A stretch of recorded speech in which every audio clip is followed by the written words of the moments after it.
కాదు కదండి. నేను ఒక ట్రాన్స్‌జెండర్‌ని. ట్రాన్స్‌జెండర్స్ మనస్తత్వం ఏందో నీకు తెలుసు. ట్రాన్స్‌జెండర్స్ మనసు ఎట్లుంటదో తెలుసు. ఒక్కసారి నమ్ముకుంటే ప్రాణం ఇస్తారని మీకు తెలుసు. హ్మ్. ఈరోజు సరే నువ్వు నన్ను కాదనుకుని నువ్వు వెళ్ళిపోయినావు. నేను ఇంకొక అబ్బాయిని చూసుకోవడానికి నాకు సెకండ్ పట్టదు. కానీ నీ స్థానంలో నేను ఇంకొకరిని ఊహించుకోలేకపోతున్నా. హ్మ్. కాబట్టి ఈరోజు నా భర్త సచ్చిపోయిండు అన్నట్టే నేను ఈరోజు రెడీ అయ్యి కూడా కూర్చున్నా. హ్మ్. ఈరోజు నా భర్త ఇంక నా దగ్గర లేడు. నా భర్త నా దృష్టిలో సచ్చిపోయిండు అనుకున్నా ఇంక నేను. ఇంతకుముందు గూడా ఇవే మాటలు అన్నట్టు గుర్తు నాకు. ఇంతకుముందు చాలా హ్మ్. సార్లు గొడవలయినాయి గానీ, నేను ఒక హ్మ్. 2, 3 అవర్స్‌లో మళ్ళీ నా దగ్గరకొచ్చేసిండు. హ్మ్. ఈ రోజుకి తను నా దగ్గర నన్ను వదిలేసి ఎళ్ళిపోయి 3 డేస్ అవుతుంది. హ్మ్. ఇప్పటికి గూడా ఇంకా ఏది అంటే తను వస్తా అని ఒక మాట మాట్లాడతారు. మళ్ళీ ఆయనకి బ్యాక్ నుంచి ఎవరైనా సపోర్ట్ చేసేసరికి లేదు అదని చెప్పి మాట్లాడడం. తను ఎప్పుడు చెయ్య చెయ్యలేడు అట్లా. ఈరోజు ఏందంటే వేరే ట్రాన్స్‌కి మెసేజ్ జేయడం, వేరే అమ్మాయిలకి మెసేజ్ జేయడం, నంబర్ పంపండి అదని చెప్పి మిస్‌బిహేవ్‌గా చేయడము. హ్మ్. ఇంకా డ్రింక్ చేసి అన్ని పిచ్చి పిచ్చి పనులు చేయడం. ఇంక అట్లాంటివన్నీ స్టార్ట్ చేసింది. ఇంక అట్లా చేసిన తర్వాత నా మనసు ఇక పూర్తిగా ఇరిగిపోయింది. ఎన్ని రోజులున్నారు మీరు కలిసి? దాదాపు మేము తను వాళ్ళ ఇంట్లో నుంచి వచ్చేసి మేము సెపరేట్‌గా ఉండి ఒక 6 మంత్స్ అయితే ఉన్నామన్న. 6 మంత్స్ నుంచి మంచిగా కలిసే ఉన్నారు. మంచిగా ఉన్నాం. చాలా బాగున్నాం అసలు. తనిచ్చిన మాటలు గూడా ఎట్లా అంటే నీకు పిల్లలు గారు గదా! ఓకే. మనం బయట నుంచి అడాప్ట్ జేసుకుందాము. మనం హ్మ్. బయట నుంచి తెచ్చుకుందాం.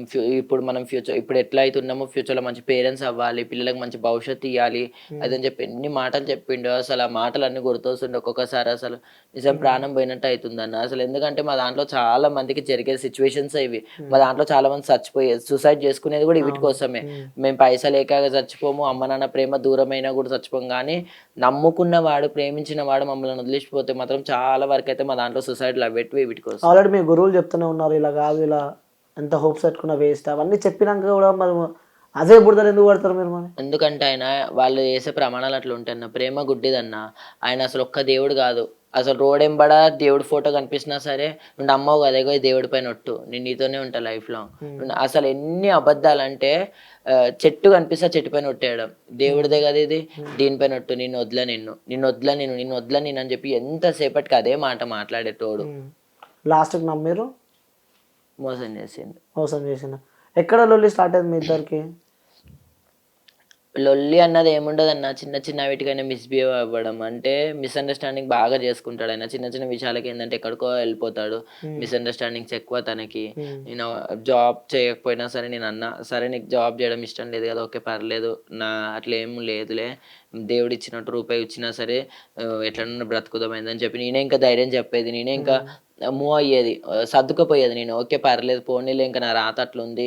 ఇంక ఇష్టపడి చేసుకున్నా గదా! ఇంక తప్పదులే అన్నట్టు కూడా ఇంక నేను మూవ్ అవుతూనే ఉన్నా. హ్మ్. ప్రతి దాంట్లో నేనే కాంప్రమైజ్ అవ్వడము. ప్రతి దాంట్లో నేనే ముందుకెళ్ళడం. ఇంక తను ఏంటంటే దాన్నొక అలుసుగా తీసుకొని ఆహ్, ఆహ్, ఎట్ ఎంతసేపటికి పాయింట్ ఔట్ జేయడం మనుషులని. హ్మ్. ఎవరితోనున్నా సరే మిస్‌అండర్‌స్టాండింగ్‌లు చేసుకోవడం. నువ్వు ఇట్లా అట్లా అయితే అని చెప్పి చాలా మిస్‌బిహేవ్‌లు చేసుకొని ఈ మధ్య అనుమానాలెక్కువ హ్మ్. మనుషులకే. మనిషికెట్లా అంటే ఎవరితోనున్నా సరే మిస్‌అండర్‌స్టాండింగ్. హ్మ్. లేదు నువ్వు వీళ్ళు, అంటే వాళ్ళు ఇదని ప్రేమ ఉన్న కాడనే చెప్పేసి. అండర్‌స్టాండింగ్ ఉంటదంటారు. కానీ అసలు అండర్‌స్టాండింగ్ ఒకప్పుడు ఉండే గానీ, ఈ హ్మ్. ఇంకా నన్ను ఇంకొక 2, 3 డేస్‌లో వదిలేస్తాడంటే ఇంకా చాలా అనుమానం అయిపోయింది ఆయనకి. హ్మ్. అంటే ముందే ఫిక్స్ అయ్యి నిన్ను లవ్ చేసిండ్రు. పెళ్లి చేసుకుర్రు ఇద్దరు. అన్నీ ఫిక్స్ అయ్యి చేసుకున్నాడన్న. లాస్ట్‌కొస్తే ఆయన అవసరాలు ఏవైతే ఉన్నాయో అన్నీ తీర్చుకొని వదిలేసి ఎళ్ళిపోయిండు. హ్మ్. మరి ఎలా ఉండబోతుంది నెక్స్ట్? ఏం లేదన్న ఇంకా ఆయన స్థానంలో అయితే వేరే వాళ్ళనైతే ఊహించుకోలేను. హ్మ్. ఇంకా తను మళ్ళీ బతికినన్ని తిరిగి వస్తే నీ లైఫ్‌లోకి? ఇంక రానివ్వనన్న నేను. పక్కా పక్కా రానివ్వను. మాటిస్తుర్రు. మాటిస్తున్నా. నా మీడియా మీడియాకి. ద్వారానే హ్మ్. మాటిస్తున్నా. ఎందుకంటే ఇట్లాంటివి చాలా సార్లు జరిగినాయి. హ్మ్. ఇంక నేను తన స్థానంలో అయితే ఇంకొకళ్ళని ఉంచుకోను. ఇంకా హ్మ్. బతికినన్ని రోజులు ఇట్లనే మొగుడు సచ్చిందనగానే బతుకుతా. ఇట్లనే నా లైఫ్ కంటిన్యూ చేసుకుంటా. అబ్బాయి ఇంకొక అమ్మాయి దగ్గరికెళ్తే? వెళ్ళనే అన్న. హ్మ్. నా దృష్టిలో అయితే సచ్చిపోయిండు. హ్మ్. మనిషిని పోలిన మనుషులు 7 మంది ఉంటారనుకుంటారు. హ్మ్. అందులో నా భర్త ఒకడు. నా భర్త నా దృష్టిలో సచ్చిపోయిండు. ఇప్పుడు అక్కడ ఉన్నోడు అసలు నా భర్త గాదు. నా హ్మ్. భర్త మొన్ననే సచ్చిపోయిండు. చచ్చిపోయి ఈ రోజు కూడా 3 రోజులవుతుంది. హ్మ్. ఆయన ఎక్కడ వేరే అమ్మాయి దగ్గరికెళ్ళని నా ముంగల ఇంకొక అమ్మాయిని ఇట్లా గట్టిగా హగ్ చేసుకొని వెళ్ళినా సరే నాకు ప్రాబ్లమ్ లేదు. హ్మ్. తను ఇంకొక ట్రాన్స్‌జెండర్‌తోనున్నా నాకు ప్రాబ్లమ్ లేదు. తను చచ్చిపోయిండు ఇంకొక మొత్తానికి. అమ్మాయిని పెళ్లి చేసుకున్నా ప్రాబ్లమ్ లేదు. హ్మ్. నా భర్త నాకన్నా చచ్చిపోయిండు. అంటే ఒక రిలేషన్‌లో ఉన్నప్పుడు ఆ బాండింగ్ ఇద్దరు కలిసి ఉన్నప్పుడు ఆ ప్రేమలు, ఆ జ్ఞాపకాలు బాగుంటాయి. ఒక్కసారి దూరం అయిపోయినాక మన మనిషి మన పక్కన లేకుంటే ఆ ఫీల్ అయితే చెప్పలేను. అందుకే తట్టుకోలేము ఆ గదన్నా! మాటలు. హ్మ్. నార్మల్‌గా లవ్ జేసుకొని నువ్వు మీ ఇంట్లో, నేను మా ఇంట్లో ఉంటే నాకంత బాధ అంతా నేను గుర్తు తెచ్చుకునేదాన్ని కాకపోవచ్చు మేబీ. హ్మ్. నువ్వు 6 మంత్స్ నాతోనుండి, నా పక్కనుండి 24/7 నువ్వు నాతోనే ఉండి కన్నా కన్నా అని చెప్పి నా కొంగు పట్టుకొని తిరిగి, ఈరోజు సడెన్‌గా నువ్వు లేకపోయేసరికి తినేటప్పుడు పక్కనుండేటోడు, ప్రతి పనిలో పక్కనుండి తోడుండేటోడు, ఈరోజు లేకపోయేసరికి అసలు ఇది కళ, ఇప్పటికీ ఇది కలనా నిజం అన్నది ఒకటి నాకు బ్లైమ్ అయిపోయింది. నా అంతకు నేను ఎంత ఓదార్చుకుందామన్నా సరే నాకు అవ్వట్లేదు. నేను అసలు ప్రీవియస్ కూడా ఆయన ఇట్లా చేసినప్పుడు సూసైడ్ చేసుకుందామని కూడా అనుకున్నా. సూసైడ్ అటెంప్ట్ కూడా ట్రై చేసి కానీ మా అమ్మ వాళ్ళ కోసం నేను ఆగినన్న. ఎందుకంటే మా ఇంట్లో వాళ్ళు నాకు ప్రతి దానికి యాక్సెప్ట్ చేసిర్రు. ఆఖరికి ఇట్లా నేను మ్యారేజ్ చేసుకున్నంటే కూడా సర్లే ఒక కూతురు అయితే మేము చేసేటోళ్ళము, తను ఇష్టపూర్వకంగా చేసుకుంది పర్లేదులే అని చెప్పి దాన్ని కూడా యాక్సెప్ట్ చేసిర్రు. ప్రతి దానికి మా ఇంట్లో వాళ్ళు సపోర్ట్ చేసిర్రు, రిలేటివ్ సపోర్ట్ చేసిర్రు, నా ఫ్రెండ్స్ సపోర్ట్ చేసిర్రు, అందరు కూడా సపోర్ట్ చేసిర్రు, మా కమ్యూనిటీ వాళ్ళు కూడా అక్కడ సపోర్ట్ చేసిర్రు. పర్లేదు మీరు మంచిగా ఉంటే చాలు, మాకు ఇంకేం కావాలని చెప్పి అంత సపోర్టింగ్. తను కూడా అన్ని అర్థం చేసుకున్నాడని నేను అనుకున్నాను, కానీ మనసులో ఇంత దుర్బుద్ధి పెట్టుకొని నాతో ఇన్ని రోజులు ఇట్లా కంటిన్యూ అయ్యి మొత్తం అసలు ఎట్లా అంటే ఇంట్లో ఉన్నదాని గుంజి అసలు రోడ్ పైన వేసేసి ఈరోజు నా పరువు మొత్తం తీసేసి మొత్తం టోటలీ నన్ను బ్లైమ్ చేసేసి వెళ్ళిపోయిండు. ఇప్పుడు చాలా మందికి బంజారాస్ ప్రశాంతి అంటే ఒక వార్త అయిపోయింది మొత్తం అందరికి.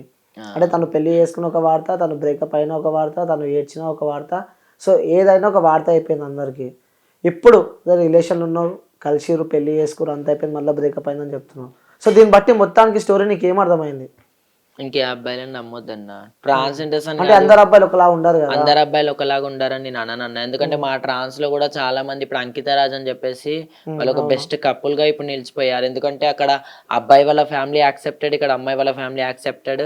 అందరి మధ్యలో వేద మంత్రాల సాక్షిగా అబ్బాయి తను అమ్మాయిని పెళ్లి చేసుకుని మా ఒక కమ్యూనిటీ మెంబర్ ని, ఒక ట్రాన్స్జెండర్ ని మ్యారేజ్ చేసుకొని ఈరోజు వాళ్ళు ఎంతో హ్యాపీగా వాళ్ళ లైఫ్ సాగిస్తున్నారు. అందరు అబ్బాయిలు అట్లా ఉండరు, అందరు ట్రాన్స్జెండర్స్ కూడా అట్లా ఉండరు. కాకపోతే మేము ఎంచుకునే వ్యక్తి రాంగ్. అంటే ఇలా తప్పు చేసి మీరే అంటారు? నా సైడ్ నుంచి కూడా, ఎందుకంటే నేను ఎంచుకున్న వ్యక్తి రాంగ్ కాబట్టి నాది కూడా తప్పే ఒక దిక్కుకెళ్ళి. ఎందుకంటే ఏది ఆలోచించకుండా నేను స్టెప్ ముందుకేసిన. నేను ఎంచుకున్న ఒక వ్యక్తి రాంగ్ కాబట్టి నాకు ఈరోజు మోసం జరిగింది. ఫస్ట్ మీరు ప్రపోజ్ చేసిరా, తనే ప్రపోజ్ తనే చేసిండు అన్న. అసలు నాకు అప్పుడే దీపిక బోనం చనిపోవడము. అవును, అప్పటి నుంచే మీరు రిలేషన్ ఉన్నారా?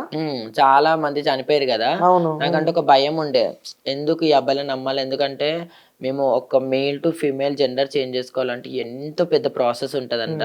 ఈజీగా అనేస్తారు ఒక 2 అక్షరాలు. ఎవరు చూడు నోటికి అరే ఒక హిజడ పోతుంది, అరే ఒక చెక్కగాడ పోతుంది, అరే ఒక కొజ్జ పోతుంది అని అంటారు. ఆ కొజ్జ అన్న పదానికి ఈజీగా అనేస్తారు నోటికి, కానీ దాని ఎంత బ్యాక్గ్రౌండ్ ఉంటుంది, ఎంత సఫర్ అవుతాం, ఎన్ని స్ట్రగుల్స్ అనుభవిస్తాం మేము.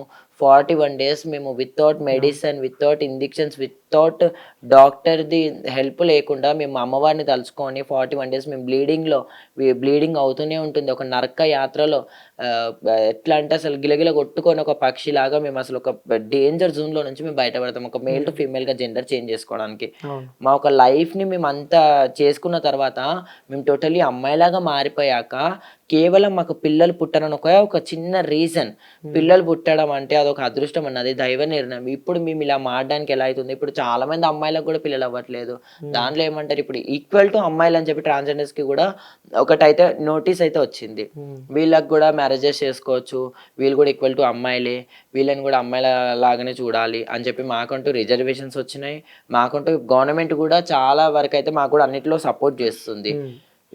ఇప్పుడు అమ్మాయి దగ్గర అమ్మాయికి పిల్లలు పుడతారు, నీకు పిల్లలు పుట్టారు, సరే ట్రాన్స్జెండర్స్ లైఫ్లోకి వచ్చేటప్పుడు అయితే మీకు తెలుసు వీళ్ళకి పిల్లలు పుట్టారు, వీళ్ళు ఒక మేల్ టు ఫీమేల్గా జెండర్ చేంజ్ చేసుకొని వీళ్ళు పూర్తిగా అమ్మాయిలాగా మారిపోయారు, మనం ఎన్ని రోజులు వీళ్ళతో సంసారం చేసినా సరే వీళ్ళకైతే పిల్లలు పుట్టారు అని చెప్పి మీకు ఫస్ట్ తెలుసు. మీరు ఎంత పైసా వాడుకొని అట్లాంటప్పుడు ముందు చెప్పాలి, నేను నీతో ఫ్రెండ్లీగా ఉంటా, లైక్ ఫ్రెండ్షిప్గా ఉంటా, నాకు కొంచెం డబ్బు కావాలి అప్పుడప్పుడు అవసరానికి.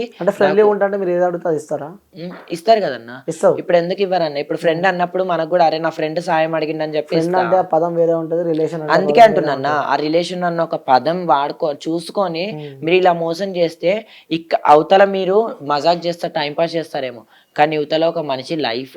మేము ట్రాన్స్ అయినా సరే నన్ను నమ్ముకొని నా ఫ్యామిలీ ఉంది. ఈరోజు నేను చచ్చిపోతా అంటే నా ఫ్యామిలీకి నా అంత బిడ్డనైతే మళ్ళీ ఎవరు తెచ్చియలేరు. నాలాంటి మా అమ్మలు ఒకటే అన్నారు, నా కొడుకు ఉండే ఒకప్పుడు, నా కొడుకు కాస్త బిడ్డ అయింది, వాడు కడుపులో ఉన్నప్పుడే మేము అనుకున్నాం నా కడుపులో ఇప్పుడు బిడ్డ పుడుతుందని. ఆ దేవుడు 12 ఏళ్ళు వచ్చాక వాడిని బిడ్డను చేసింది. చాలు వాడు కొడుకైనా బిడ్డైనా నాకు నా ప్రాణం వాడు. మా ఇంటి దీపము. ఆ దీపం లేదనుకో మా ఇల్లు మొత్తం చీకటయితదని చెప్పి మా అమ్మ ఎప్పుడో ఇంటర్వ్యూలో గూడా మా అమ్మ చెప్పింది. హ్మ్. మా నా కూతుర్ని ట్రాన్స్‌జెండర్ లాగా నేను ఎట్లయితే నా ఇంట్లో పెట్టుకొని నేను చూసుకుంటున్నానో, మీ యొక్క బిడ్డలు గూడా ఇట్లా ట్రాన్స్‌గా ఎవరైతే ఉంటారో వాళ్ళందరిని గూడా మీ ఫ్యామిలీలో పెట్టుకొని చూసుకోవాలని చెప్పి మా అమ్మ చాలా వరకు కూడా సపోర్ట్ చేసింది. హ్మ్. నాకు గాని, ఇంకా కొంతమంది ట్రాన్స్‌కి గాని. ఓకే. నాకలాంటి మంచి ఒక దేవుడు లాంటి ఫ్యామిలీ ఉంది. నాకు ఒక మంచి భవిష్యత్తు ఉన్న టైంలో, నా వేలో నేను వెళ్తున్నప్పుడు నువ్వొచ్చి అనవసరంగా నన్ను బ్లైమ్ చేసేసి టోటల్‌గా మెంటల్‌గా డిస్టర్బెన్స్ చేసి, ఇప్పుడు నీ అంతకు నువ్వు వెళ్ళిపోయి నేను ఇంకొక అమ్మాయిని చూసుకుంటే, నీ మొగోడిని నేను ఏమన్నా చేస్తా అంటే నువ్వు మొగోడివి. అట్లనే అంటుండా? అదే మాట ఒకసారి అంటున్నాను. ఫోన్ చేస్తారా ఒకసారి? తను కాల్ స్విచ్ ఆఫ్ పెట్టుకున్నాడు ఒకసారి మొబైల్. ట్రై చేద్దాం కదా ఒకసారి.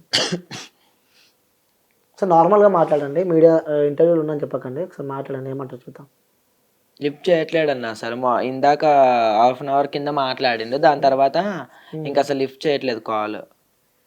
నంబర్ కలుస్తుందా? ఇక్కడ బ్లాక్‌లో నంబర్ పెట్టాలా? కలుస్తుంది. బ్లాక్‌లో పెట్టలేదు. నార్మల్ నంబర్ బ్లాక్‌లో పెట్టిండు. వాట్సాప్ బ్లాక్‌లో పెట్టలేదు. ఇన్‌స్టాగ్రామ్ బ్లాక్‌లో పెట్టలేదు. ఓకే. అంటే కాల్ చేస్తే లిఫ్ట్ చేస్తలేడు. ఆహా! లేదు. హ్మ్.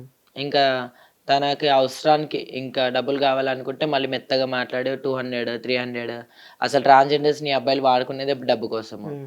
మరి వాళ్ళ నాకు డౌటు ఎంజాయ్‌మెంట్ కోసం. ట్రాన్స్‌జెండర్స్ అంటేనే సెక్స్ వరకే పనికొస్తారు అని అట్లా చెప్పి అందరూ ఉండరన్న. అంటారన్నమాట. ఆ! అట్లా అస్సలెవరు ఉండరు. హ్మ్. మా దాంట్లో గూడా చాలా మందికి వృత్తులుంటాయి. హ్మ్. ఇప్పుడు నేనొచ్చేసి నేను ఇండివిడ్యువల్‌గా నేను ఫ్యామిలీతోనుంటా. ఇప్పుడు మా దాంట్లో కొంతమంది షాప్‌కి కలెక్షన్‌కెళ్తారు. కొంతమంది నైట్ పూట గృహప్రవేశాలకు ఓపెనింగ్స్‌కెళ్తారు. ఇప్పుడు నేను ఎక్కడైనా ఓపెనింగ్స్, గృహప్రవేశాలు అమ్మవారివి ఏమైనా పూజలు, బోనాలు అవి ఉంటే నేను వెళ్తా. ఇంకా కొంతమంది వచ్చేసి సెక్స్ వర్క్ జేస్తారు. కొంతమంది ప్రాస్టిట్యూషన్ జేస్తారు. మా హ్మ్. దాంట్లో గూడా చాలా వరకు అంటే ఇందులో ఒక్కొక్కరు కూడా డిఫరెంట్ ఒక్కొక్కలాగా. టైప్స్ ఉంటాయి. డిఫరెంట్ మరి టైప్స్ కేవలం ఉంటాయి. ఎందుకు అట్లా ముద్ర పడ్డది? అరే ట్రాన్స్‌జెండర్ అంటేనే సెక్స్ వర్క్‌కి అట్లా పనికొస్తది. సెక్స్ వర్క్ అని. హ్మ్. పుట్టిచ్చిర్రన్న. ఇప్పుడెట్లా అంటే ఇప్పుడు ఒక అమ్మాయిని మోసం జేయాలి. ఇప్పుడు ఒక దగ్గర రీసెంట్‌గా న్యూస్‌లో గూడా వచ్చింది. స్ప్రెడ్ అయిందది. హ్మ్. ఒక అమ్మాయిని దారుణంగా అంటే నలుగురు అబ్బాయిలు కలిసి అమ్మాయిని ఏదో చేద్దాం అనుకునే టైంలో ఒక ట్రాన్స్‌జెండర్ అడ్డం పోతే, ఆ అవునవును. అమ్మాయిని వదిలేసి ట్రాన్స్‌జెండర్‌ని అక్కడ రేప్ జేశారు. అవును. అంటే ఒక ట్రాన్స్‌జెండర్ ఒక అమ్మాయిని కాపాడినట్టే. అవును. సరే మా ప్రాణం పోయినా సరే ఎందుకంటే ఒక ఆడపిల్ల భవిష్యత్తు ఖరాబ్ కావద్దు హ్మ్. అని చెప్పేసి. అట్లా మా దాంట్లో గూడా చాలా 99% మంచి వాళ్ళే ఉంటామన్నా. హ్మ్. 1% ఏందంటే మా దాంట్లో నకిలీ వాళ్ళు కొంతమందున్నారు. హ్మ్. నకిలీ వాళ్ళేందంటే పగటేషాలు. పొద్దున ఒకలాగుంటారు. నైట్ అయ్యేసరికి ఒక వేషాలేసుకొని వాళ్ళు చేసే మిస్‌బిహేవ్‌ల వల్ల వీళ్ళకేందంటే ఇప్పుడు జనాలకి తెలియదు. ఇప్పుడు సాధారణంగా ఇప్పుడు నేనున్నా. నన్ను చూస్తే ట్రాన్స్ అనిపిస్తది. ఇప్పుడు నాలాగే ఇంకొక మొగోడు కూడా చీర కట్టుకొని వస్తే ఓకే. వాడు కూడా ట్రాన్స్ హ్మ్. అనిపిచ్చేస్తారు. వీళ్ళేందంటే వాళ్ళు చేసే ఏషాలకి వీళ్ళు ఒరిజినల్ ట్రాన్స్‌జెండర్స్ కూడా ఇట్లానే చేస్తున్నారు. హ్మ్. వీళ్ళు ట్రాన్స్‌జెండర్స్ అని చెప్పి ఒక ముద్ర అన్నది పడిపోయింది. హ్మ్. ఒరిజినల్ ట్రాన్స్‌జెండర్స్, రియల్ ట్రాన్స్‌జెండర్స్ ఎప్పుడు కూడా అట్లా చెయ్యరన్న. హ్మ్. చాలా న్యాయంగానే ఉంటారు. హ్మ్. అన్యాయంగా ఎప్పుడు కూడా ఒకళ్ళ దగ్గర దౌర్జన్యంగా చెయ్యరు. మేము కాళ్ళు మొక్కి, ఏళ్ళు మొక్కి అడుక్కునే టైపే గానీ, ఒకళ్ళ దగ్గర దౌర్జన్యంగా తీసుకొని ఇంకా సెక్స్ వర్క్ అంటే శరీరాన్ని నమ్ముకొని శరీరాన్ని నమ్ముకొని వాళ్ళు బ్రతుకుతున్నారు. హ్మ్. ఎవరిని గూడా మనం పాయింట్ ఔట్ చేయాల్సిన అసలు రూల్స్ అయితే మనకైతే లేవు. హ్మ్. అంటే జనాలకి ఒక ట్రాన్స్‌జెండర్ అంటేనే ఒక టార్చర్‌లా అయిపోయింది. ఎందుకంటే రోడ్ పైన ఎళ్ళాలన్నా, నైట్ టైమ్ ఎళ్ళాలన్నా భయపడుతున్నారు. సో, రోడ్ల పైన ఆపి ఏం చేస్తారో అని చెప్పి ఒక ఇల్లు కట్టాలన్నా భయపడుతున్నారు. ఎర్లీ మార్నింగ్ వాళ్ళొస్తారని చెప్పి ఏదైనా ఫంక్షన్ చేయాలన్నా భయపడుతున్నారు. వాళ్ళొచ్చి ఏ టైంలో ఏమేం పనులు చేస్తారో అని చెప్పి పైసలు అడుగుతారు ఓకే. అది ఫైన్. ఇయ్యకుంటే ఇక పిచ్చి పిచ్చి పనులు చేస్తుంటారు వాళ్ళు. చాలా వరకైతే ట్రాన్స్‌జెండర్స్ కాళ్ళు మొక్కి, ఏళ్ళు మొక్కి అడిగి, అక్కడ ఒక సైన్ జేసి, దిష్టి తీసి, వాళ్ళ ఇంట్లో ఒక రూ. 11 వాళ్ళ ఒడిలో వేసి, వాళ్ళకి నజర్ తీసి పోతారు. హ్మ్. ట్రాన్స్‌జెండర్స్ అయితే.